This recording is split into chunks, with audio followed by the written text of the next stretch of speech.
Hello there, everyone. Welcome to Judging Freedom. Judge Andrew Napolitano here, my new podcast. You're watching us now, so you know how to find us. But, of course, we're available everywhere, Spotify, Apple, Google, wherever you get your podcasts. And we're available at judgenap.com. Today, Brian Wilson, my dear friend, formerly nationally syndicated radio host, great thinker, great defender of personal freedom. And, of course, I give him credit for naming this show Judging Freedom, which was years ago the name of the segment that Brian and I did together on Brian's radio show. Brian, it's always a pleasure to have you here. You wrote a piece. Now, you and I talk and email and text all the time, but I woke up the other day and I saw your piece at LewRockwell.com. Lew is, of course, the founder and chair of the Mises Institute and one of the great libertarian thinkers of our day. And the title of your piece caught my attention. Well, the author's name caught my attention. Name two things. Now, what you are about to tell us, I tried once on air in a studio on live television at Fox, but I'm going to let you tell the story first. What is this name two things that you did when you had your radio show? And how does it manifest that big government is even more of a leviathan than we have feared? Well, I think the genesis of the idea came from, as we all know, from at least we being people who've done talk radio, talk television, whatever, especially in dealing in the political vein, to speak with callers about the status of things as respects, well, how did the Constitution work out for us? How did the Declaration work? How did the Founding Fathers? How does all this really wonderful stuff that you've done a lot of conversation on with natural law and where do our rights come from, all the rest of that. And that's great, but so many times I was hearing people wanting to speak more to the specific issue of the day, wherever that issue was, or New York, Los Angeles, Washington, Toledo, wherever it happened to be. And it bothered me, quite frankly, that people were more inclined to be continually looking to the government for solutions. Right. The deification of the president, congressman that stand you up on shows, things along that order. These are things that were starting to bother me in the sense that, especially since if we and I, for example, were to discuss the Second Amendment right now, and the recent information about the Justice Department putting together the 4473s, possibly creating a gun registry and all the rest of it, just popped up in the news. That'd be a great topic for you and me, because we're interested in the Constitution and defend ourselves, gun owners, all the rest of that. But for someone who doesn't own a gun and doesn't give a damn and all the rest of that, it'd be a yawner. So all of that is to say that I was trying to come up with a way to get people to focus on government. And what the government regulates and controls. Right. Government is not your friend. Government is not the place to go for solutions to problems, because government causes the problems. So I came up with the idea to ask the audience to name two things. Name the two things. Two things that you come in contact with on a daily basis that are not taxed, regulated, embargoed, limited, outlawed, whatever, by the government. Two things. It's done two things. Well, invariably, so the phones would ring like crazy, and people would. How many times did you do this, Brian? Oh, well, probably a couple of hundred. Right. Because as you know, I'd be in different markets, and I would do it in New York, and then I would do it in New York in a different time slot on a different station, WABC, WOR, whatever, or out in San Francisco on KSFO or PLT, whatever, And invariably, the people there started a regularity started to build up. The people would call up and say, my children, air, sunrise, sunset, things like that. They're straining at the bit to find something that the government hasn't touched. Yeah, because actually, now that I'm thinking about it, since you asked the question, I remember having a conversation that started the thought process. I said, when you get up in the morning, before you walk out the door, you've already not necessarily violated laws, as Ayn Rand has pointed out, but the fact that you get out of bed, you're lying on sheets the manufacturing of which, is under some auspices of the government. The tax on the purchase of those sheets, little label there that says you can't take that off. The ink or the dye that colored the sheets or the bleach that whitened them, those manufacturing processes are all controlled. You walk across a carpet. I want to stop you here for a minute and tell you my experience before I ask you if anybody ever came up with the right answer. So I was seated on the set of my late, if I may, because you've used this word, great show, Freedom Watch. And I had 5 of my Fox News and Fox Business colleagues with me. And I just threw this out at them. Look, we're on live national television. We're in a studio that's used 4 or 5 times a day for various different shows. Can any of you guys look at anything in this studio that is not regulated by the government? And try as they did, they couldn't find anything. Now, that's a highly regulated environment, but they couldn't find anybody. Somebody tried, Judge, your necktie. I said, oh, no, it's taxed. And the dye that was used to color it is, okay, all right. They couldn't find anything. The lights that were illuminating our faces, the brightness, the manufacturing of the filaments, all controlled by the federal government. It started a little bit of a buzz at Fox. Judge is pretty seriously libertarian, but for once he's onto something. and people emailed me, colleagues of mine, even off-air colleagues emailed me, and nobody could really come up with anything. What did somebody in North Carolina finally tell you? Well, he called, and we're going through it, caller. And remember, his name was Bill. I said, Bill in Charlotte, go ahead, take your best shot. And he said, the answer is nothing. It's a very sad answer. You are absolutely you and I right. know, and everybody watching and listening to us now knows that that's the truth. But I always found it interesting that people, not only how far people would reach in desperation to try and come up with an answer, but unfortunately that desperation a lot of times led to, I think, a breakdown in awareness. For example, after that article appeared in New Rockwell, I got an email from a gentleman in Brooklyn who said that he submitted for my consideration. The fact is that there are 2 things the government does not control: when he goes to bed and when he gets up. So I pointed out to him in my least diplomatic terms, first of all, you missed the point. The question wasn't what government controls. It's taxed, embargoed, restricted, et cetera. Number one. Number two, and I said, as I also pointed out in the article, which apparently you failed to note, the government does have daylight savings time. There you go. And they regulate that. And I suspect that unless you've got some strange, weird schedule you follow that determines when you go to bed and when you get up. There actually are a couple of counties in Indiana and in Arizona that basically tell the feds to go take a hike. Now, I don't know if they're on so-called saving time or standard time, but whatever it is, they don't change the clocks there. But you're right, and I thought of that immediately. So this leads, in my mind, to 2 questions or 2 observations that I want you to weigh in on. One is the Ayn Rand one. You have a great, I'm a big fan of Ayn Rand. You have a great quote here, if I may. Now, I'm reading from your piece and you're quoting Ayn Rand. Here's what she said.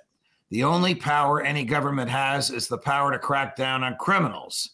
Well, when there aren't enough criminals, one makes them.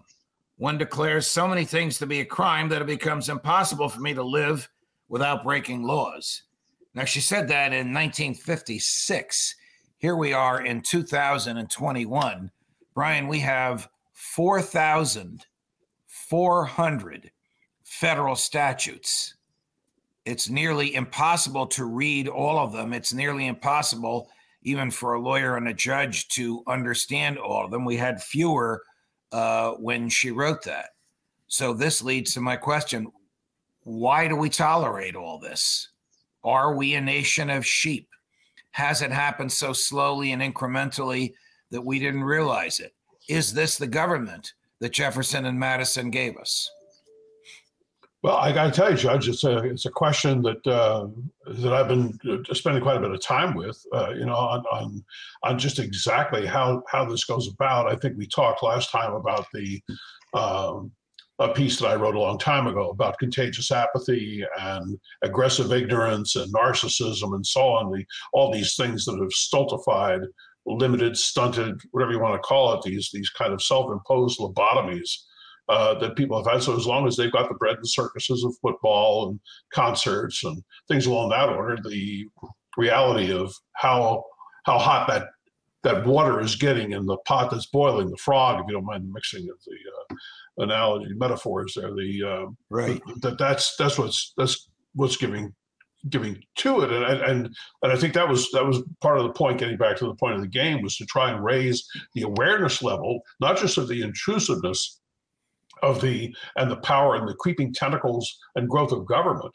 but as you just mentioned, so you have over 4,000 statutes, you have God knows how many regulations, from all the different agencies and so on, and this all is authority over us, and authority, when combines with power, equals force, and force doesn't require reason; it just requires a means. Government is force, as Washington pointed out. And we're seeing now with mandates and edicts for vaccinations and so on, regardless of our individual choice, our freedom of choice, and so on.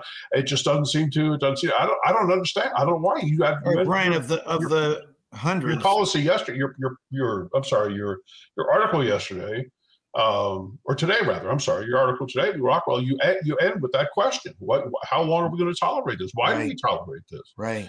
I don't know why we tolerate this. How many would it take to not tolerate it? You and I have had hundreds, maybe thousands of conversations. Yeah. Professionally and personally. I don't know if I've ever asked you this. How do you see this end? Do you see the United States federal government going out of business because it can't pay its debts and people won't loan it money anymore? Will Chuck Schumer be looking for a job? Does the country break apart into separate countries? Does some strong man sap all of the power and make things even more authoritarian than they are now? What does Brian Wilson think? Because we're going in one direction, and the direction is more regulation, more power, more government, less freedom. Jefferson predicted this in 1826, shortly before he died. Well, I guess part of my problem in answering your question is I don't know that I've got a condensed answer. I think what happens is you start. It's almost as if we're driving down the road. Well, if I'm going to come up to your place in Sussex County, and I live right next door in Passaic County. My folks' farm was over there. Well, there's a lot of different ways to get to your house. I suppose that new interstate gets closed, and then there's the back roads through Stokes State Forest. So in answer to your question, how is it going to end? Well, there are enough ingredients in society today, in current events in the news, that would indicate very strongly that it's going to end this way. It's going to be violent and bloody, and it's going to tear the country apart and so on. On the other hand, you look at the economic situation that exists today with our indebtedness and trillions, numbers that can't even be fathomed. Right. Now approaching the point where the interest on the debt can't be fathomed either. Right. So that would have to mean that somewhere along the line, the dollar, the petrodollar, the world's default currency is going to collapse. And we're going to be the Weimar Republic with only on a government level. We're going to be taking, instead of wheelbarrows full of Deutschmarks going down to the bakery, we're going to have freight trains of dollars going to the ports to send over to China or whoever's underwriting our debt at the time. And if they'll even accept them. And if I'm China and Russia, any country that's got an idea of taking over the world, I'd soon let you sit there and and float around in your own grease and watch people not agree to take your dollars, and your debt doesn't get paid, and bankruptcy comes upon the country, whether you like it or not, whether you go to court or not, whether it just stops. And people will respond to that by bartering, and I'll trade you, a round of a couple of boxes of ammo for a gallon of your famous maple syrup. When the federal government's debt was about $2 trillion, not the $29 trillion it is today, Nikita Khrushchev said, "You're going to fall like an overripe apple." We all laughed at him and thought he was mocking freedom and mocking the Western world. He was smarter than we gave him credit for. I don't know how this ends. I see dark days ahead. I don't know if there's light at the end of the darkness. And you and I have been around long enough that we might not be around long enough to see the light, but I think the dark days are coming. Well, I don't want to miss it. It is remarkable that you can't find anything, whatever room you're in and wherever you go, that the government hasn't touched. And you might even make it a little sharper. You might modify the word government with the word federal. I mean, the states are not saints in any of this, but the heavy lifting of regulation comes from Washington. And what the feds can't regulate under the Constitution, they will bribe the states into regulating.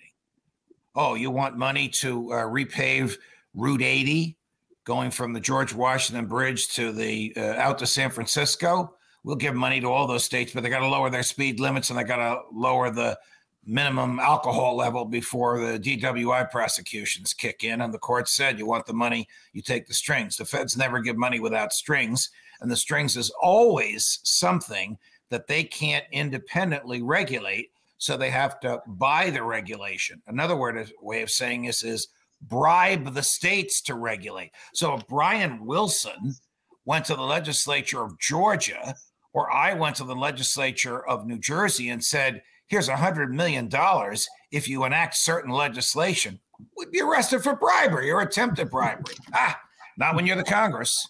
You can bribe away and they'll take your money and give you what you want in return for it in the form of legislation. Now it's even worse, as you pointed out. Now we have mandates, which aren't even legislation. It isn't even a law enacted by Congress. It wasn't debated on. There's no transparency. Just something Joe Biden woke up some morning and decided to tell Marty Walsh, the Secretary of the Treasury, have OSHA do this. 100 people or more in all employees, all places that employ 100 people or more have to be vaccinated. So if you employ 99 or fewer, is there a danger for those people to be unvaccinated? Come on, Joe, where's this coming from? Well, that whole pattern, like with the alcohol levels and seat belts and the interstate, all that business that where the government did not have the authority to step in, but they did it. I came to know it as green mail as opposed to blackmail, using those federal dollars. But maybe you can help me clarify one thing. I see this bandied about an awful lot. There's a lot of little pockets around the country. I know one in South Carolina, there's a couple here in Georgia, there's one in Texas, California. And people are struggling with some of these things because they don't have an accurate knowledge of exactly how it works. And I and some other folks are trying to help out in that regard. For example, there's a large energy system in South Carolina that the employees there, thousands of them, have been told that their employment is predicated on getting stabbed. And they don't see how that's possible. If they don't have a religious exemption or something else, they're going to lose their jobs. And how could that possibly happen? And they don't understand how that works. And some people, try to explain that this is contract. This is green mail via contract. The government gives this corporation an awful lot of money, and they're the ones that have. And even though this was back before the mandate actually took verbal form, it was just by innuendo. And the corporations are stepping in and making this mandate of the employees. The employees, but how can you do? You can't tell me how to run the money. Oh, yes, you can. It becomes part of the contract of employment. If you want to work here, this is what you have to do. You have to wear these green uniforms and a hard hat, and you got to get vaccinated. You don't have to be here. You've got free choice. You can go take a job, Clippenburg or someplace. They're hiring like crazy.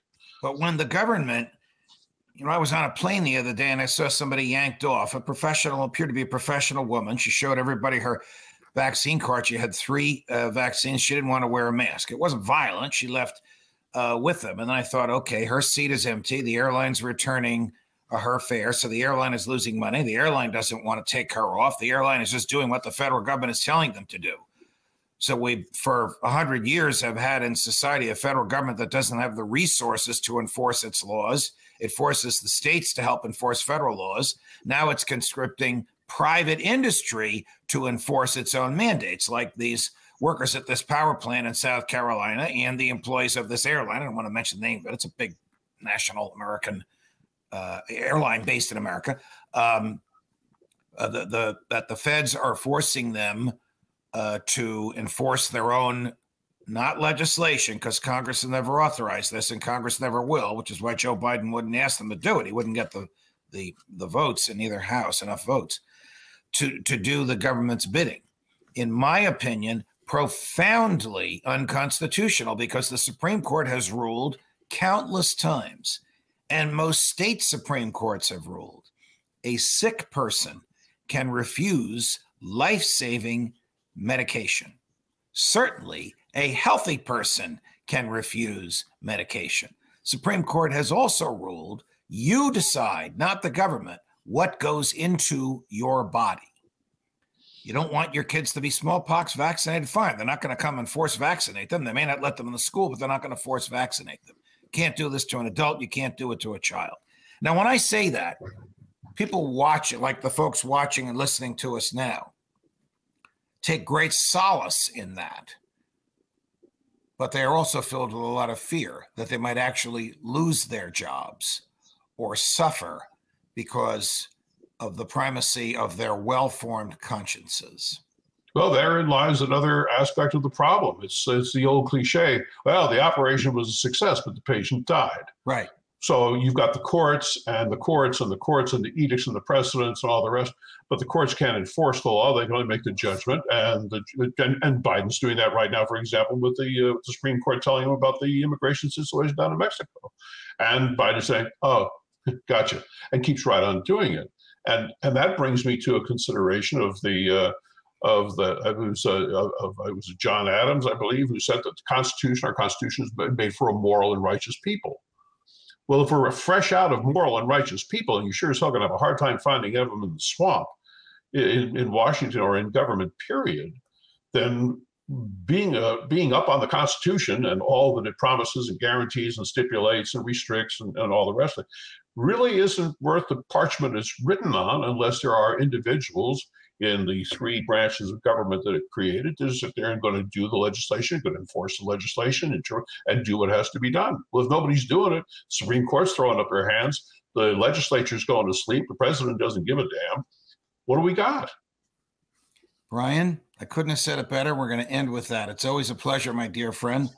Thank you very much for joining us. Until the next time, my friends, on Judging Freedom.